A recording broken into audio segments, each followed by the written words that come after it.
بسم اللہ الرحمن الرحیم۔ شروع اللہ کے نام سے جو بڑا مہربان نہایت رحم کرنے والا ہے۔ ایک دفعہ کا ذکر ہے کہ ایک تفریح بحری جہاز سمندر میں حادثے کا شکار ہو گیا۔ جہاز پر ایک میاں بیوی کا جوڑا بھی سوار تھا۔ لائف بوٹ کی طرف جانے کے بعد انہیں احساس ہوا کہ اس میں صرف ایک شخص کی گنجائش باقی ہے۔ اس وقت اس شخص نے عورت کو اپنے پیچھے دھکیل دیا اور خود لائف بوٹ پر چھلانگ لگا دی۔ خاتون نے ڈوبتے ہوئے جہاز پر کھڑے ہو کر اپنے شوہر سے ایک جملہ کہا۔ یہاں استانی نے توقف کیا اور پوچھا، آپ لوگوں کا کیا خیال ہے کہ وہ کیا بات چلائی تھی؟ زیادہ تر طلبہ نے پرجوش ہو کر جواب دیا، میں تم سے نفرت کرتی ہوں، میں اب تک اندھی تھی۔ اب استانی نے ایک لڑکے کو دیکھا جو اس تماتر قصے کے دوران خاموش رہا تھا۔ استانی نے اسے جواب دینے کے لیے کہا اور اس نے جواب دیا، استانی صاحبہ، مجھے یقین ہے کہ وہ چیخی ہوگی، ہمارے بچے کا خیال رکھنا۔ استانی نے حیرانی سے پوچھا، کیا تم نے یہ کہانی پہلے سنی ہوئی ہے؟ لڑکے نے سر ہلایا، نہیں، لیکن یہ بات میری ماں نے میرے والد کو بیماری سے مرنے سے پہلے بتائی تھی۔ استانی نے افسوس کرتے ہوئے کہا، جواب صحیح ہے۔ تفریح بحری جہاز ڈوب گیا۔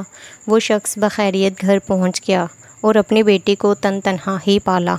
اس شخص کی موت کے کئی سال بعد ان کی بیٹی کو اپنا سامان صاف کرتے ہوئے اس کی ایک ڈائری ملی۔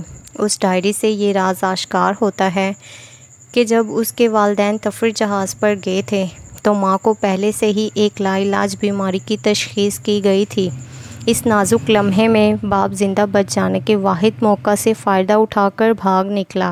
اس نے اپنی ڈائری میں لکھا تھا، میری کس قدر تمنا تھی کہ میں تمہارے ساتھ سمندر کی تہہ میں ڈوب مروں، لیکن اپنی بیٹی کی خاطر میں تمہیں ہمیشہ کے لیے سمندر کی گہرائیوں میں اکیلا رہنے کے لیے چھوڑ آیا ہوں۔ کہانی ختم ہوئی۔ کلاس میں خاموشی چھا گئی۔ استانی جانتی ہے کہ طلبہ کہانی کے اخلاقی سبق کو سمجھ چکے ہیں کہ دنیا میں اچھائی اور برائی کا وجود ہے، لیکن ان کے پیچھے بہت سی پیچیدگیاں ہیں جن کو سمجھنا مشکل ہے۔ یہی وجہ ہے کہ ہمیں کبھی بھی صرف سطحی حالات پر توجہ نہیں دینی چاہیے اور دوسروں کو پہلے سمجھے بغیر فیصلہ صادر نہیں کرنا چاہیے۔ جو لوگ بل ادا کرنا پسند کرتے ہیں وہ اس لیے نہیں کرتے کہ وہ دولت مند ہیں، بلکہ اس لیے کہ وہ دوستی کو پیسے پر ترجیح دیتے ہیں۔ جو لوگ کام میں پہل کرتے ہیں وہ اس لیے نہیں کرتے کہ وہ بیوقوف ہیں، بلکہ اس لیے کہ وہ ذمہ داری کے تصور کو سمجھتے ہیں۔ جو لوگ جھگڑے کے بعد پہلے معافی مانگتے ہیں وہ اس لیے نہیں کرتے کہ وہ غلط ہیں، بلکہ اس لیے کرتے ہیں کہ وہ اپنے ارد گرد کے لوگوں کی قدر کرتے ہیں۔ جو لوگ آپ کی مدد کرنے کو تیار ہیں ایسا اس لیے نہیں کرتے کہ وہ آپ کی کسی بھی چیز کے مقروض ہیں، بلکہ اس لیے کہ وہ آپ کو ایک سچے دوست کے طور پر اہمیت دیتے ہیں۔ جو لوگ اکثر آپ کو میسج کرتے ہیں ایسا اس لیے نہیں کرتے کہ ان کے پاس کرنے کے لیے کچھ بہتر کام نہیں ہے، بلکہ اس لیے کہ آپ ان کے دل میں بستے ہیں۔ ایک دن ہم سب ایک دوسرے سے بچھڑ جائیں گے۔ ہم ہر موضوع اور کوئی بھی موضوع نہ ہونے کے بارے میں ہماری گفتگو کو یاد کریں گے اور ان خوابوں کو جو ہم نے مل کر دیکھے تھے۔ دن، مہینے، سال گزرتے جائیں گے یہاں تک کہ یہ رابطہ نایاب ہو جائے گا۔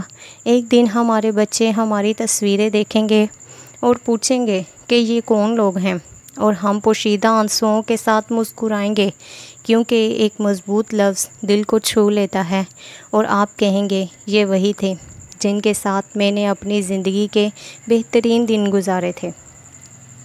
اچھی کہانیوں کے لیے سبسکرائب کریں۔